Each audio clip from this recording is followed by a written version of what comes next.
Hello friends, welcome to my YouTube channel pharma clinic.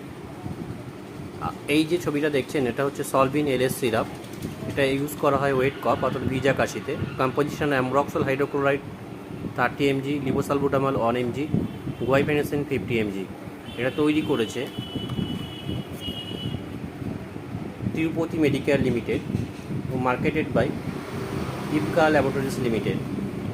এটা খুব ভালো ওষুধ, কোয়ালিটিতে খুব ভালো এবং কাজও খুব ভালো। অ্যাজমাতে খুব ভালো কাজ করে, বুকে সর্দি জমে থাকলে খুব ভালো কাজ করে সর্দি তোলার জন্য, এবং ভিজা কাশিতে খুব ভালো কাজ করে। Thanks for watching and subscribing.